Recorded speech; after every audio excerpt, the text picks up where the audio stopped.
Well, Shabbat Shalom to all. Good morning, good morning, good morning for all of you who are in the time zone I'm in.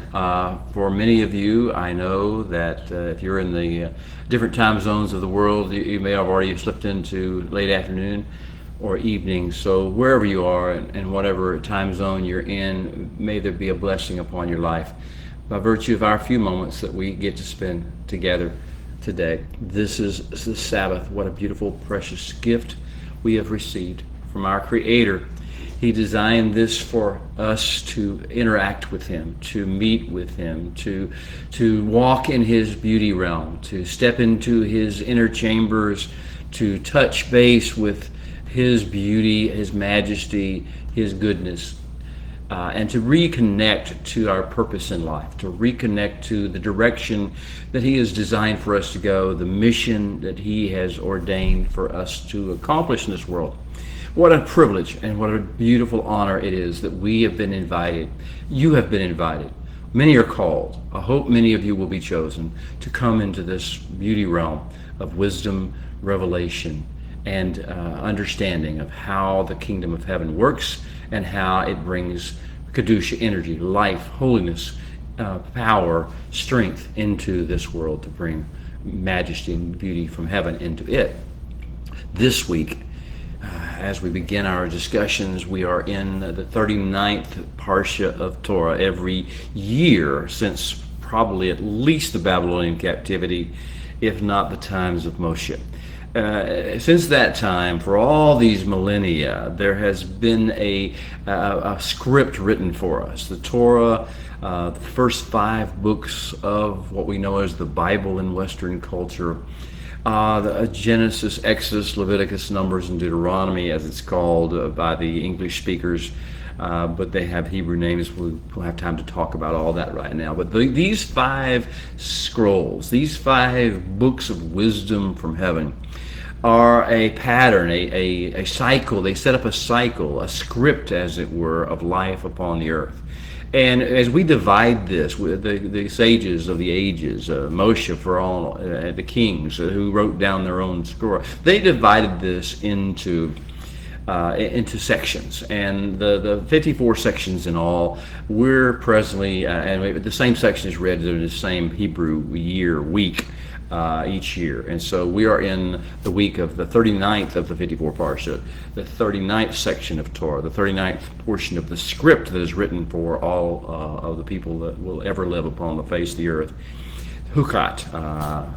This is the name of our Parsha, Chukat. It's Numbers chapter 19 and verse 1, all the way through Numbers 22, verse 1. This is pretty much at the heart of the book of, it's called Numbers in English. It's Bamidbar in Hebrew. They mean totally different things. Numbers and Bamidbar are not even related linguistically. Bamidbar, which is the actual Hebrew title of this ancient scroll that was written in Hebrew by Hebrews, for Hebrews, and for the rest of the world through the Hebrews, is Bamidbar. Bamidbar means in the wilderness or in the desert, or more so in the words, in the flowing of the words, living in the buzzing of the words of Torah. So this is the center point almost of it. We're at a high point. We're going to have some more struggles. We've had a lot of struggles. We've had some challenges we've learned to face. The script that is written for us in life is not a rose garden. It is not perfect. This is not utopia we're living in. It is not even the messianic kingdom we're living in its fullness of its beauty.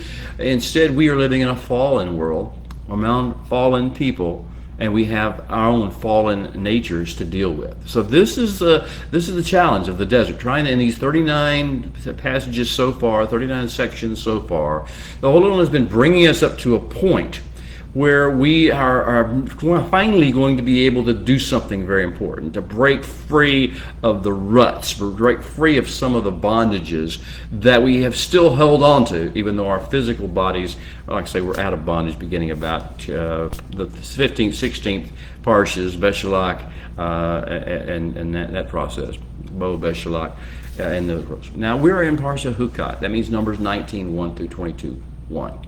And I always like to give a kind of a subtitle to our discussion. so that you and I can have some common ground to work off of as we move through this 45 to 50 to 55, 60 minutes of a discussion, conversation that we have each week.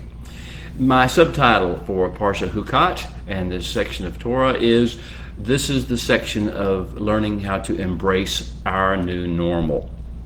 Learning how to embrace our new normal as we prepare to step back into the realm of social and cross-cultural relevance.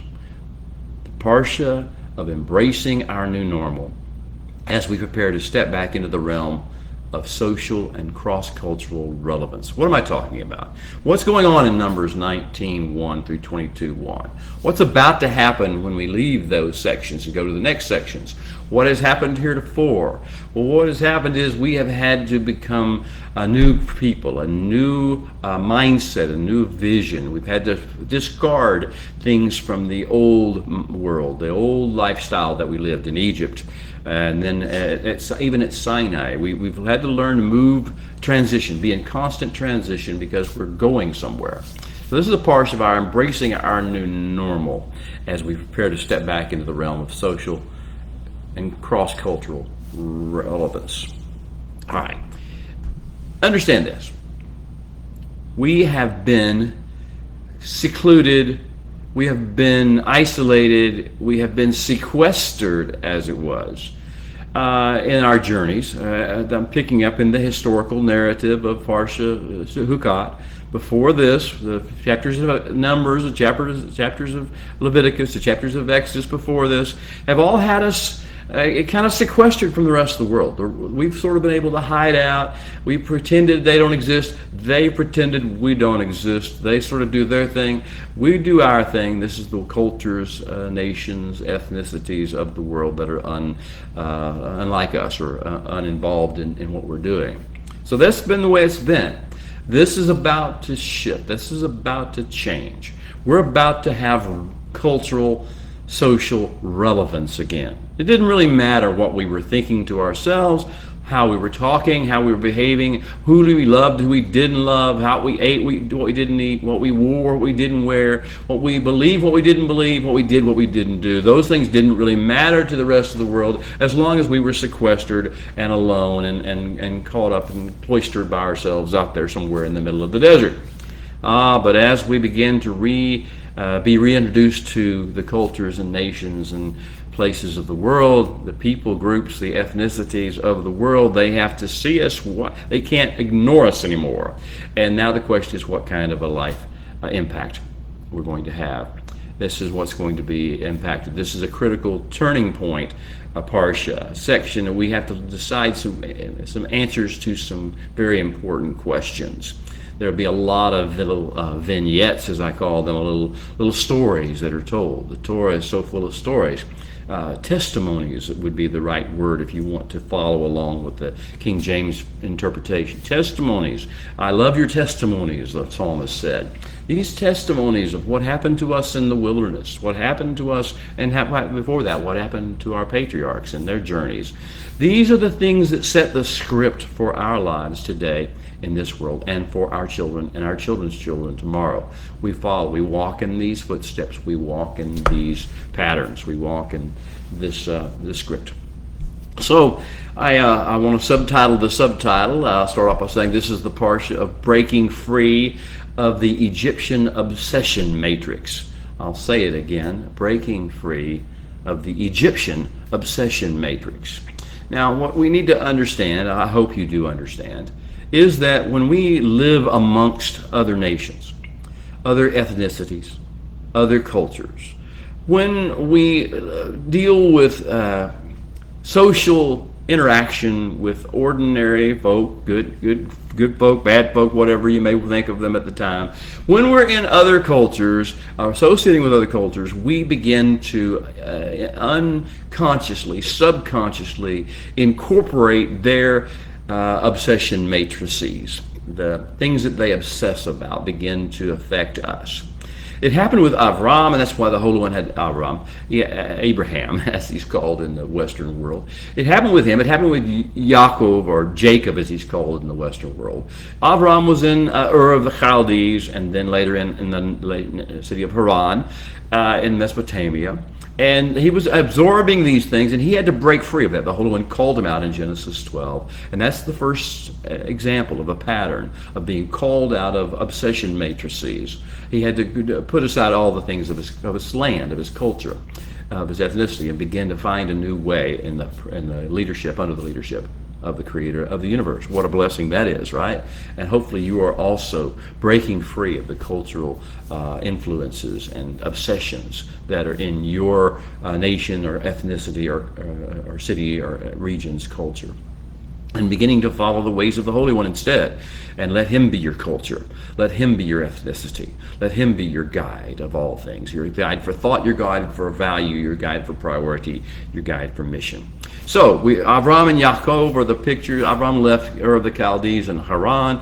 Yaakov, Jacob, had to come out of Laban's house also in Mesopotamia.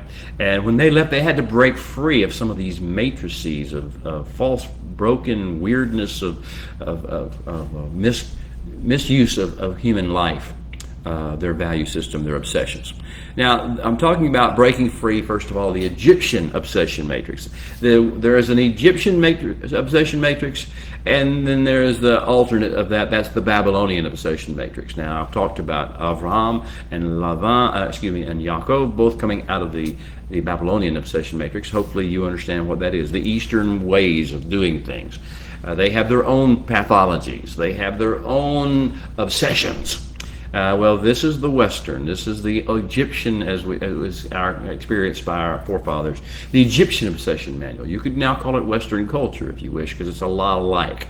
But here we go. So we have four things, basically. There are many things that the Egyptians or the Western cultures obsessed about. But the first one is sensual indulgence. Appetite, greed, lust, envy, consumerism, connoisseurism. These are the things. So sensual indulgence is an obsession of the Western culture. It was an obsession of the Egyptians. You don't have to look far into their history of the Egyptian people or the Western cultures to see. Appetite is supreme. Greed is everywhere. Lust is pervasive. Envy of other people and what they have, keeping up with the Jones mentality, as we used to call it in the 50s and 60s, consumerism, connoisseurism, elitism of that sort of thing, sensual indulgence, trying to find pleasure, trying to find stimulation, trying to find thrill and exaltation. So the first Egyptian obsession matrix is sensual indulgence. That has to go. We have to understand we are sensory beings, but we are not to be driven, obsessed by sensual things. If we are, we will not have a good impact on the societies we are called to deal with. We will not be a model kingdom society. We will be something else. A religion? I don't know. A nation? I don't know. But what we will not be is the kingdom of heaven come to earth, manifesting the glory of the Holy One in real lifetimes. So, first element of Egyptian obsession matrix we have to go is the sensual indulgence. We have to let go of it. We have to be freed of it. We've been dealing with that one out in the wilderness. If you read the narratives of Numbers, beginning with chapter 10 through chapter 18, which we just finished, we've been dealing with this sensual indulgence mess and the Holy One's been trying to purge us of our obsession with sensual indulgence. The second aspect of the Western culture, Egyptian obsession matrix, is occult knowledge and a desire for control or manipulation. Occult knowledge, and they love magic arts, they love spells and spiritual stuff that allows you to have manipulation and control over things. Superstition, and then it gets into more political, ideological realm, and then begins fear and hate peddling, manipulating people's emotions. We talked last week about the takers. Korach, for instance, the last week, just subject of our last week's discussion, was a taker. Well, how does that mean? He uses our discontent, our emotional status. He uses old wounds and scars, anything he can do to emotionally manipulate us. This is because we have this obsession with occult knowledge and control. We have to know stuff. We think it's pseudo-intellectual in its approach.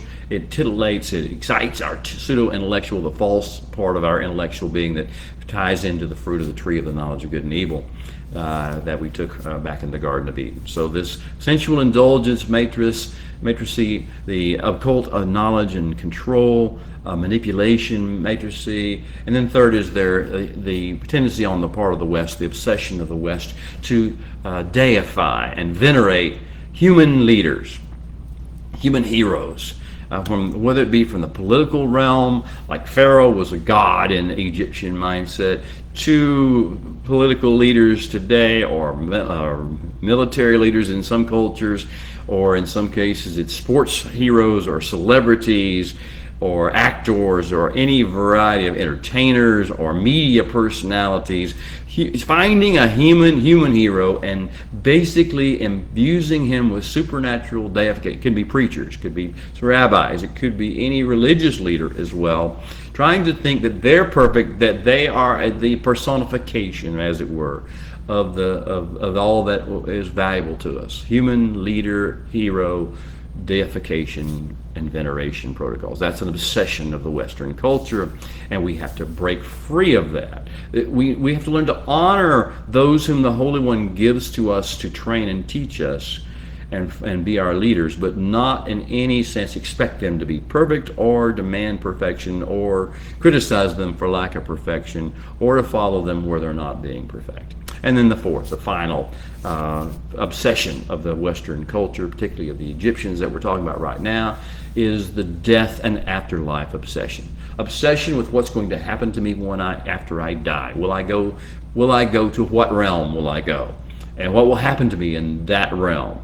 These are the fixations of the Western culture, because in the Hebraic concept, that is not the focus at all. In the biblical, in the kingdom of heaven's focus, it's not about death and afterlife. It is about present life, about living as we are right now, and doing what the Holy One has bid us to do, doing the will of the Holy One, and letting Him sort out death and afterlife. Letting Him, not trying to manipulate Him, not using occult knowledge or control, not using a spell, which we think a prayer, we say a certain prayer, then He has to let us go to some sort of heavenly paradise. No, that's not the way it works in the kingdom of heaven. That's whenever you have a Western culture mindset of death and afterlife fixation or obsession. Well, we're going to break free of all those things, right? But what are we going to do when we leave that? If we don't not live our lives based upon sensual indulgence, our appetites, our greed, our lust, our envy, our consumerism, our connoisseurism. If we don't live our lives with that being our focus, if we don't live our lives being on what we can learn, what we can inform ourselves on, what we can know, how we control other people with our knowledge, with our vocabulary, with our emotionally charged rhetoric, if we don't use that as our focus, if we don't then focus on our leaders and our heroes of our society as the people we look up to and we venerate, if we don't do that, if we don't focus on death and afterlife, if we don't do any of those things, then what do we focus on? What is the focus of our life? What is to be guiding us? What is to become our rudder that He guides us and gives us bearing and focus in life? What is to give our lives meaning and direction? Well, that's where we are. That's the season we're in. And so as we begin our actual discussion here today, I want to ask you three basic questions. There may be four if you want to look at it that way, but here they are. First question this is a question directly to your spirit, directly to your soul.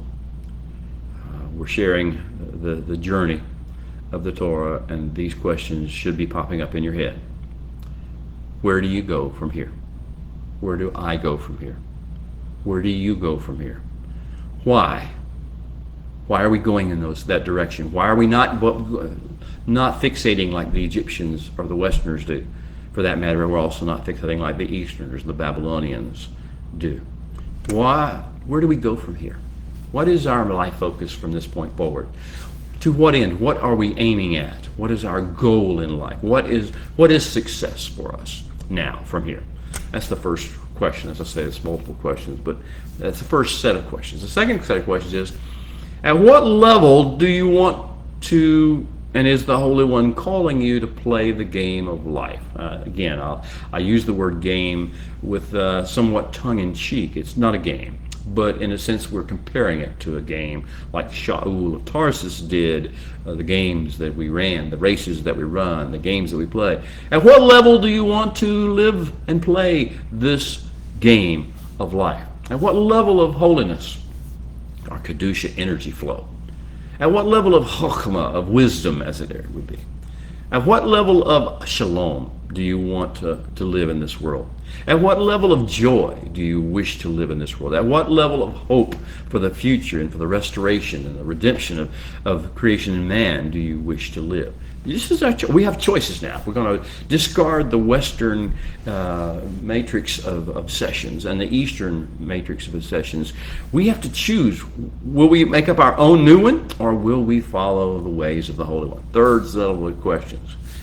What kind of example do you want to set?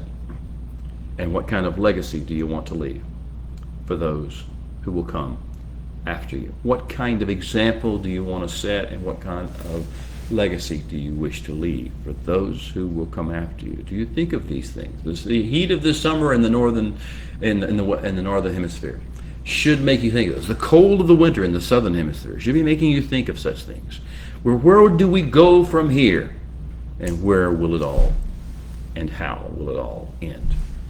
So come with me now on this inspiring, hopefully an inspiring Sabbath day journey, and together let us explore the section of Torah that contains the script for and sings the songs of heaven over us, relating to the 7-day interval of time in which we presently find ourselves, the 7 days of Chukat, the 7 days that we read and relive between Numbers chapter 19, verse 1, and Numbers 22, verse 1. Together, come with me and let us gaze with each other in wide-eyed wonder at the secrets of recognizing and navigating and overcoming the dangers that we will face, and that our omniscient Creator knows we will face in this season. Let us observe and meditate upon the stunning lessons and life hacks that our benevolent Master Creator wants to teach us as to how to leave His creation and all the people and places and situations we encounter in it better than we found them. So let's sing our call to worship. The blessing before reading the Torah, as it may be, it's called the Baruch Hu. If you know it, please sing along or hum along. If you don't, just receive this over your voice, over your life. Baruch Hu Adonai Hamvorak. Baruch Adonai Hamvorak Leolam Vayed. Baruch Atah Adonai Eloheinu Melech HaOlam Asher Bacher Banu Mikol Ha'amin V'natan Lanu Et Torato. Baruch Atah Adonai Noten HaTorah. And now open our eyes, O Holy One, that we may see wondrous things in your Torah. For we are but strangers in this earth. So do not hide your commandments from us. Last week, in the parsha or section of Torah known as Korach, leading up to chapter 19, where we start this week, the Holy One spoke some words. And he spoke concerning the Levites, or the Levi'im, as they're called in Hebrew, and how they were to use the tithes, how they were to steward and handle the 10th sections of, it's all stories, it's all truth, it's all instruction, but it's all have very deep meanings. And so in chapter 18, verse 32, the Holy One was speaking, and he said, and you, speaking to the Levi'im, will bear no sin because of it. Do you, beloved, I'll interrupt the flow just to ask you this. Do you like the sound of that you bear no sin? Here's what he spoke. He promised the levy, and you will bear no sin because of it, meaning the tithe, meaning that which is given, brought forth by the other peoples to them. When you have lifted up the best of it, whatever you receive from life, lift up the best of it. So when you will bear no sin because of it, when you have lifted up the best of it. But then there's the caveat at the end of the statement that ended Parsha Korach and leads us into Parsha Chukat. And the final statement of the Holy One over us, the wisdom poured out from heaven and the energy of the kingdom and the throne room pouring into us, said, but you must not profane, make common, treat as ordinary, corrupt in any way the holy gifts of B'nai Israel, the things that have been given to to the people of Israel, to the covenant nation, to the model kingdom, the model nation of all people. Well, do not corrupt, do not just devalue, do not make ordinary common the things that have been entrusted to B'nai Israel, or which B'nai Israel has entrusted to you. And then the final three words in the English, lest you die. This is death to you, not to honor and cherish what has been given to and through B'nai Israel. So that begins opening lines. If we're going to change the world, and we are, if we're going to overcome the obsession matrices of the east of Babylonia and the west of Egypt and Western culture, then what is coming to it? What do we need? What is going to be our awakening? This is a very deep passage. The Holy One's going to speak again. Numbers 19, verse 1 and 2. This is what he says. The text tells us first.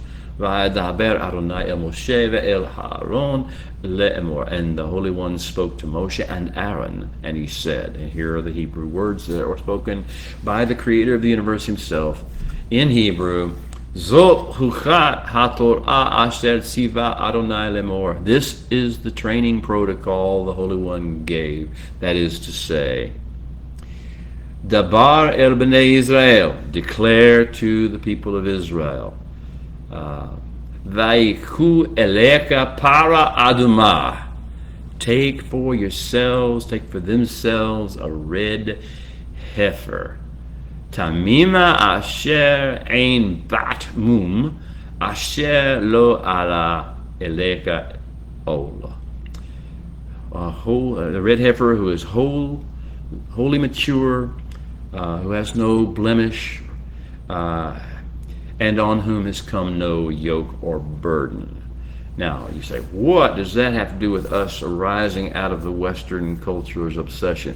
What does that have to do with the coming out of the Eastern culture's obsession matrix? What is all this about us now having a new form of relevance to the world? It all begins with this protocol. This is a very specific instruction from the Creator of the universe to us. It also has deep rivers of ramification to us about understanding there is a process from moving from death to life. And there is a cleansing that must take place in us that has certain elements to it that we have to proceed forward. I'm not telling you about some sort of sacrament that's done in a church or a synagogue somewhere. I'm talking about both a physical thing for B'nai Israel in the wilderness and something that is deeply spiritual and revelatory in the realm of today when there is no tabernacle. So that is the beginning passage. And he's going to have some sections about how this red heifer and that is to be taken from B'nai Israel, what's going to happen. Then a man who is tahor, who is clean as it reads in the King James Bible, who is flowing, not being polluted by the things of the world. The man who is tahor is to gather up the ashes of the heifer. It's supposed to be burned with elements, with water, living water. With ashes, put in living water. The ashes will, as it's burned, it will have also with cedar wood, and all these things have meaning, but we'll get to it maybe some other time. Cedar wood, hyssop, and red, scarlet dye. So all these things. Take the man who is tahor is to gather up the ashes of this heifer and store them outside the camp in a clean or tahor place. And they are to be kept for the witness throng of B'nai Israel Lamenidachatatu, water as waters of putting away,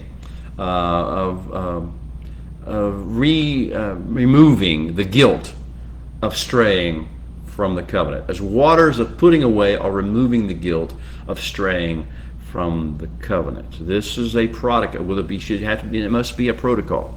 There must be a process. There must be a sense of being cleansed away from all things related to breaking, breaching, or having guilt from straying from the covenant. And then it goes on to say, he who touches a nephesh, a soul, in the throes of death. Some people say a dead body, but this is more than just a dead body. He who touches a nephesh in the throes of mut, or death in Hebrew, he will be tameh. He will become tameh. He will become, I think King James Version may say unclean, or New King James may say ritually unclean. There's something more to this. They're fragmented, conflicted for 7 days.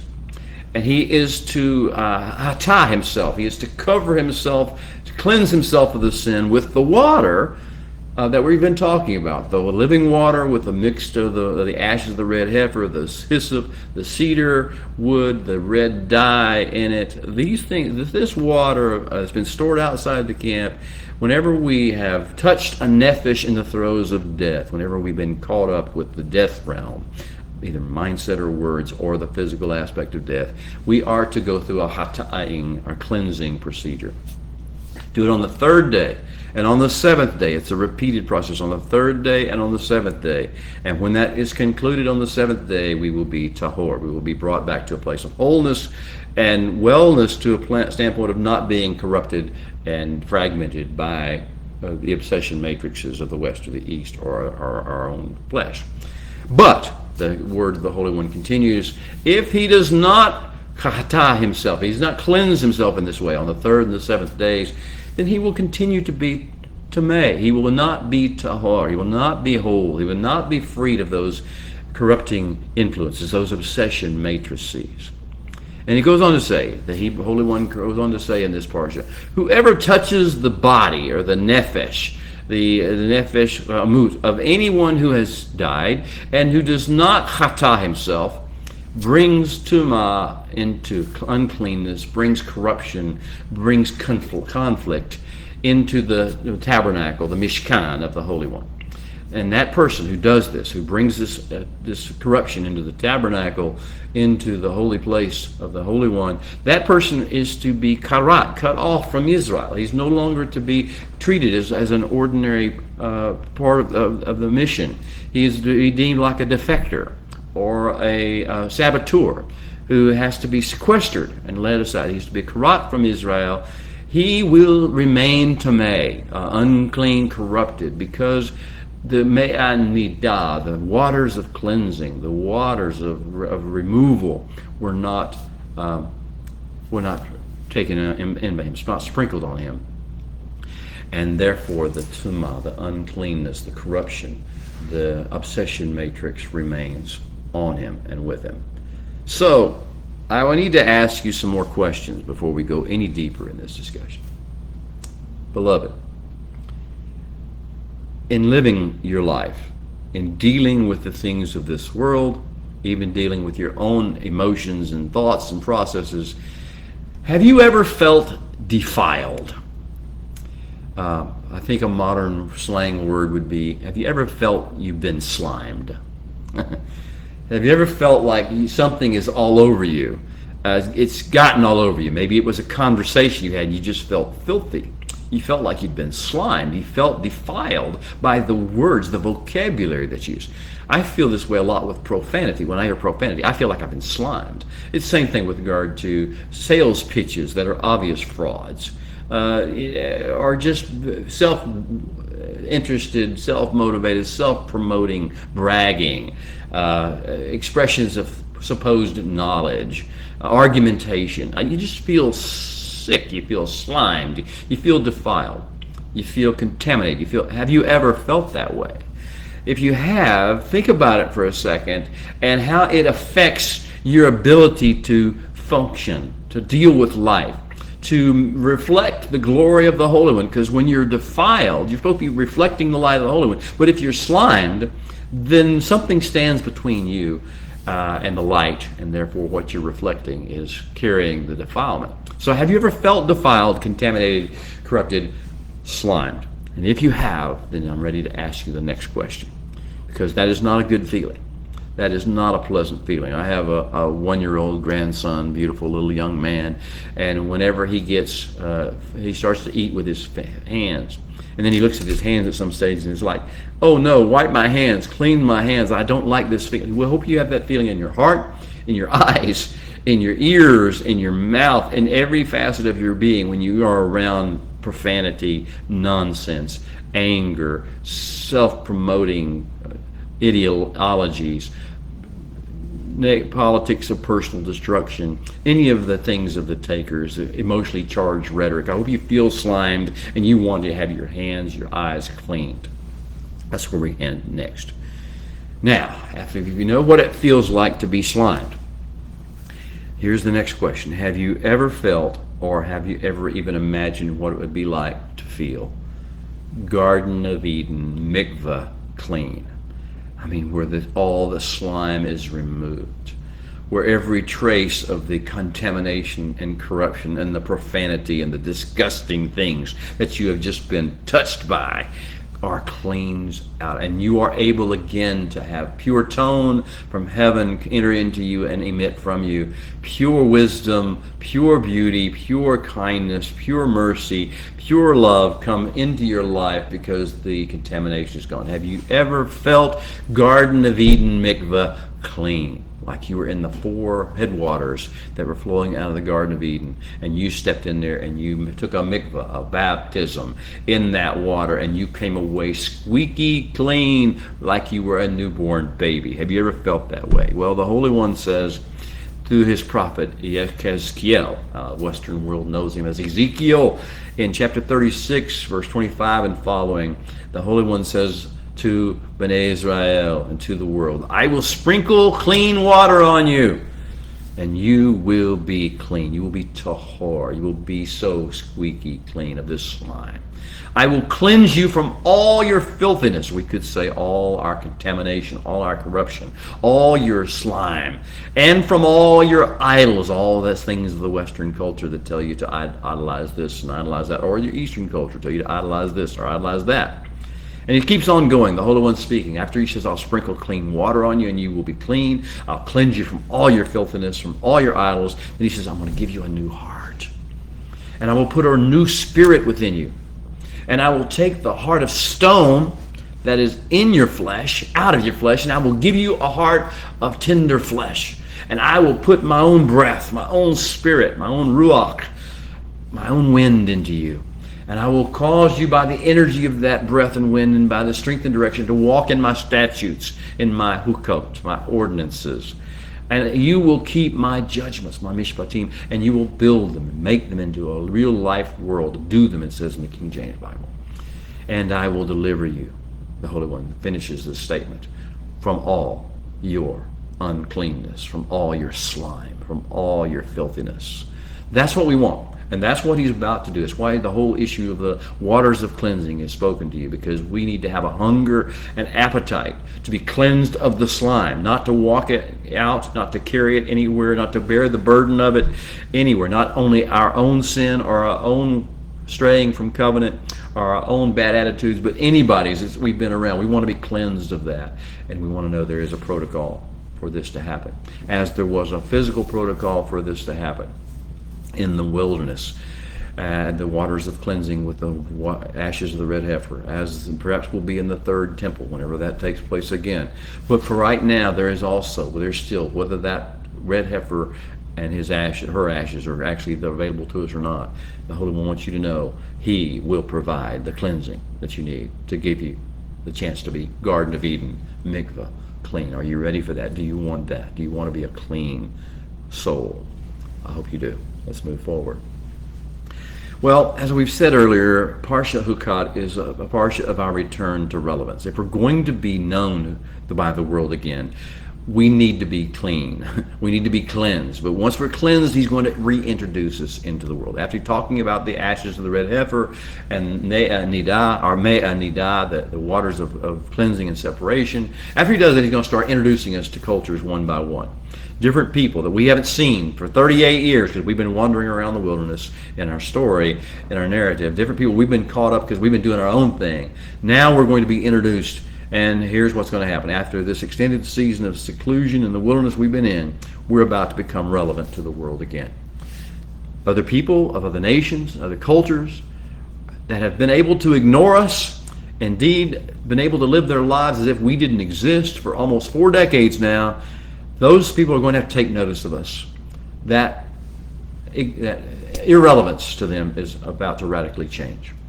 We are finally, you see, coming up from the wilderness, hopefully cleansed and purified with the waters of cleansing. Our existence is about to be made known. It's about to become relevant.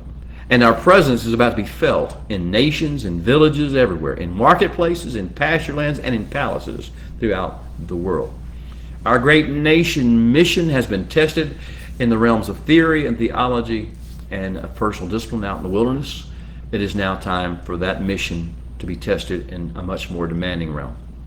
The realm of physical contact, conversation, and space sharing with people and nations and ethnicities and cultures and religions and worldviews and obsession matrices that is present in the world. Just because we can do something when we're in the presence of the Holy One and have a holy existence and be blessed does not mean that we can still, whenever we step into the realm of actual contact with physical people that are sliming us, that we can hold on to our shalom. At what level do we want to play? At what level of shalom? What level do we want to play? What level of joy, of simcha? Of what level of wisdom? Of what level of mercy do we wish to play? That's where we're going to get to here. So what exactly will this new era, this new higher level of relevance mean for us? It means, beloved, that we are called to change the world. We are about to do that. We're about to enter into the mission. We may have forward steps and backward steps. We may have rises and falls, but we are about to change the world. That's why we're here. If the world were a utopia already, we wouldn't need to be going where we're going. But we're going into the world. We're going to every facet of the world. It's marketplaces, it's palaces, it's dark, dreary areas, it's worst areas. We're going to go into those places and we're going to change the world. Because why? Not because of the Western culture matrix, not because of the Eastern culture obsession matrix, because the kingdom of heaven is real and it is alive and active in us, and his very spirit has been poured out upon us after he has washed us clean. What the new relevance syndrome means is that we are about to have a dramatic impact, beloved, on every culture, every nation, and every ethnic group on the planet. Will that impact be for good or for evil? I'm not going to define those terms right now, but you can make your own definition for all I care. Will that impact be for good or for evil in any given situation? That is going to depend upon 2 factors. First factor is rest in us. How will we do walking out the instructions of Torah in the world? If we're with Torah, if we're following Torah, if we're moving in the spirit of Torah as well as the letter of Torah, if we're following the Holy One and he's discipling us in the Torah, then that is element number 1. That is the first critical key. If we're not, bad things are going to happen. But we at least have the chance of good things happening, the first element, if we are actually doing what we're called to do. Second thing, is not in our power. This is in the world around us. The second element of whether this is going to be good or evil as we impact the world is how others will respond to us and how they will react to the things that the Holy One's having us do and model and say and project in the world and release into the world as we follow the Torah, as we walk in the Torah and his beautiful mitzvot, instructions for living. So, first of all, how are we doing at walking in the Torah? And second of all, how will they respond to us as they see us walking in the Torah?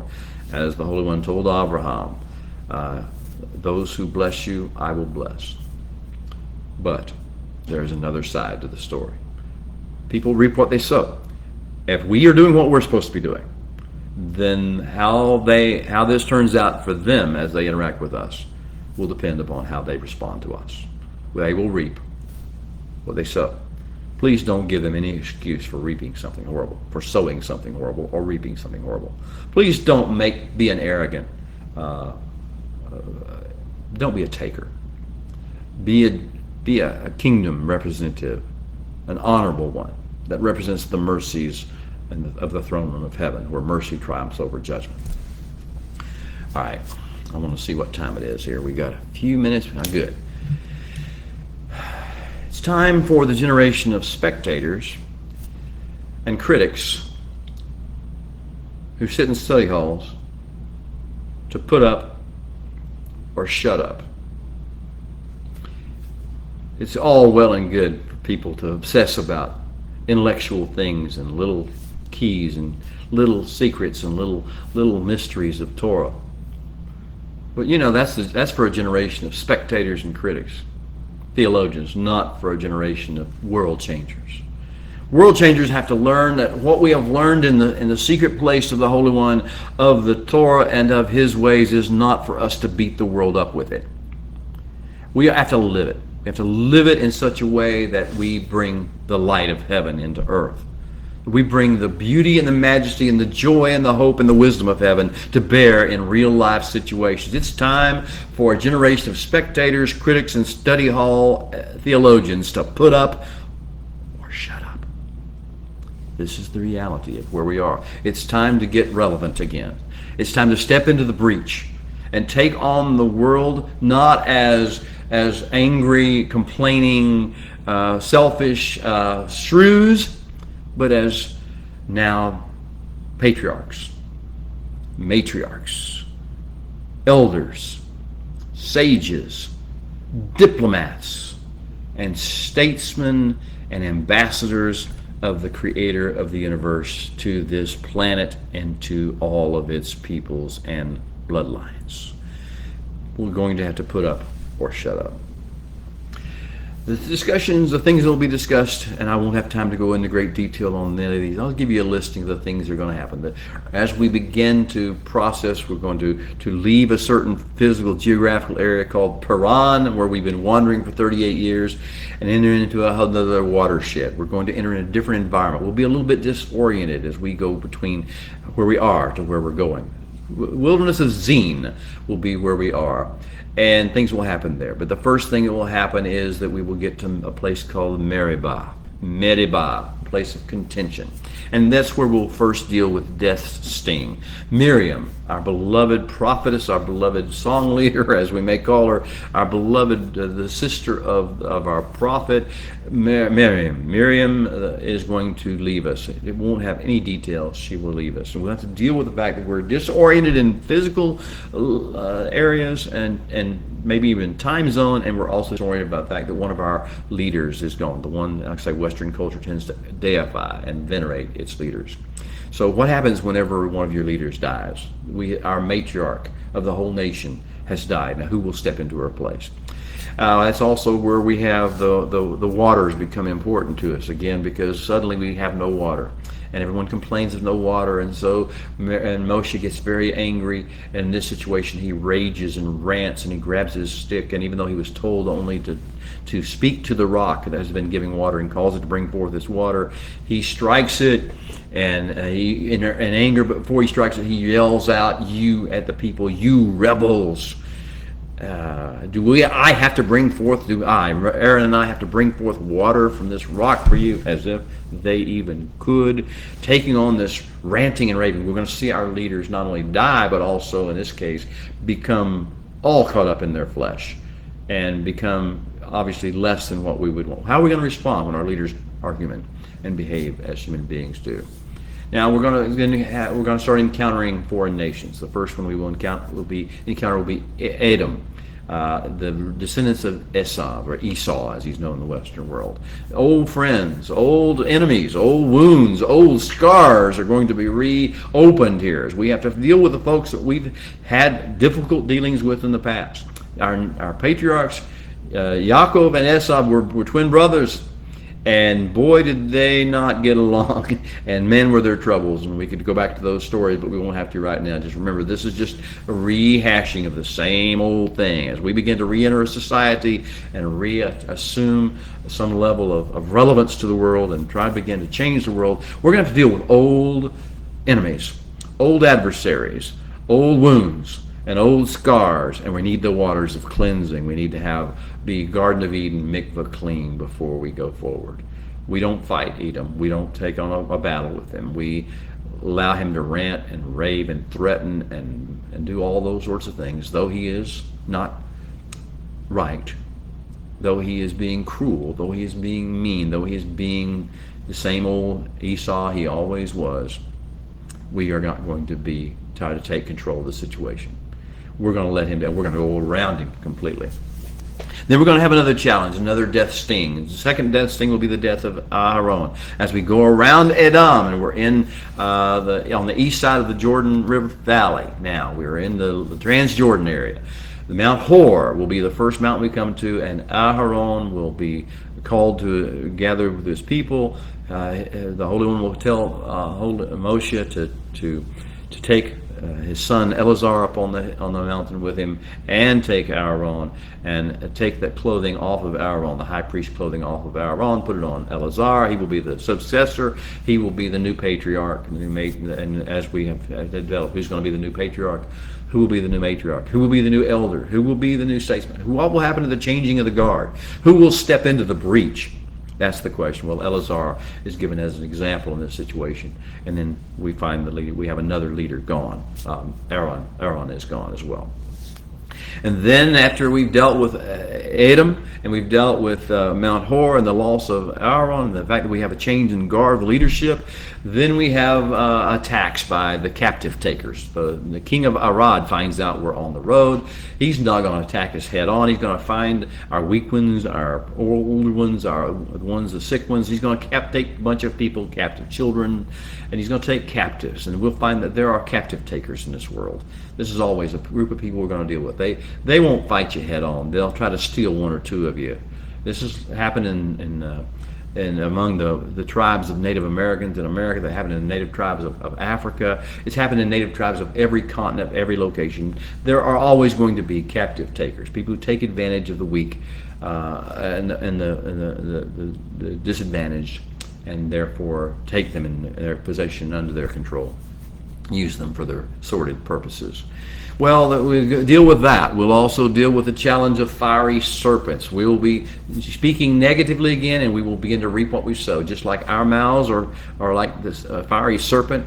When we speak critical words, when we speak lashon hara, negative speech, when we speak complaints and accusations, and filthy, slimy things come out of our mouths, well, that should come back to us. And the illustration given to us in the Torah in chapter 21 is that the fiery serpents were sent forth, and they came to us. And the Holy One gives a protocol. With every problem that we face, there is a solution, but the solution is different on each situation. There's no set of rules. We have to learn how to overcome situations one at a time. We have to learn a very unusual way to overcome the challenge of the fiery serpents. In that even Moshe was not perfect in what he did. He was told to put a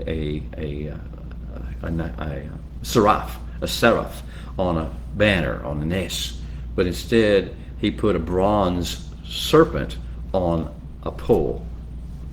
Interesting, and yet the Holy One honored the effort because he was more concerned about healing the people than getting everything done exactly as he said, as long as people were trying to do what he said. So the challenge of the fire. The next thing is the Transjordan March. We start going northward up towards the Promised Land's east boundaries, up towards along the Jordan Rift Valley, heading north, and we're going to go through the lands of Moab and the lands of Ammon, and we're going to eventually come to a place that overlooks Jericho, overlooks the land of Canaan from the high places of Moab. And that march, we'll learn something during that period of time, that not only was Moshe and Aaron able to bring forth water from the rock for us, We can bring forth water ourselves, but we don't do it by striking a rock. We don't even do it by certainly yelling at a rock or at anything. We do it by singing a song. The song of the well is spoken. That happens along the Transjordan March. Learn how to sing the song, and the earth will respond. The creation will respond and follow if we are following the Torah and the ways of the world of the Holy One. And finally, we end the Parsha with the fact that we meet one more group of people, one more ethnicity. We have these raiders, these warriors, these warlords of the Amorites. The Amorites have taken over. They have settled in. They have colonized the land of Moab, and so they're going to have to go before we can get through this process and get across in the Promised Land.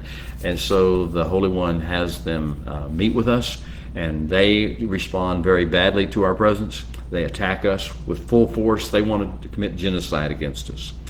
First is under the leadership of Sihon, and then under the leadership of Og, and these two great nations of colonizers from the Amorite come and try to attack us, and of course that does not work out well for them. Those who are blessed, those who bless us are blessed. Those who curse us are cursed. Well, beloved, that is the basic story of what this is all about. Chukat, as I said, the Parsha of the new normal. We're adapting to a new normal, not the Western culture normal, not the Eastern culture normal, not some our own culture normal. We're adapting to the normal of the kingdom of heaven and of the throne room revelation flow and of the wisdom of dealing with situations as they come up in accordance with the leadership, the guidance of the Ruach HaKodesh, the Holy Spirit. So we're going from Gen X, which was the generation of the Exodus, to the next gen, the generation that's going to have to arise, that's been born and raised in the wilderness. We're going to go from trauma back to cleansing, to purification. We're going to go from corruption back to holiness, to Kedusha energy, and back from reliance upon the rod, the sword, and the angry rant to trusting in the power of the calm voice of shalom and wisdom, and to inspired phrasing and vocabulary that brings forth the best in people as opposed to bringing forth the worst. We're going to have to learn not to create walls with people. Even though we may be right, what we have to say may be empirically true, correct, it may even be spiritually superior. If it is not going to be received, we are giving people a reason to curse us. And that does not turn out well for them nor for us. That's not our purpose, is to cause other people to be cursed. So this is our turning point season. I'm getting up from the desert floor, persevering, dusting ourselves off, overcoming through our emunah, our trusting in the Holy One and carrying forth his life force, and then moving on. Okay, beloved, that's all I have time for today. I pray that our conversations have at least opened your heart and your mind, where you'll be able to pursue your own study of the Parsha of Chukat, where you begin to understand that you're being called to be cleansed and purified. You're being called to be readied for relevance to the world. But that means learning to hold on to your shalom, hold on to the kingdom's shalom, hold on to the Holy One's vision and plan, and be freed and set free forever from the obsession matrix of the Western cultures of Egypt and the Eastern cultures of Babylon and its followers. Shabbat Shalom. Good Sabbath. Be blessed. We'll see you next week.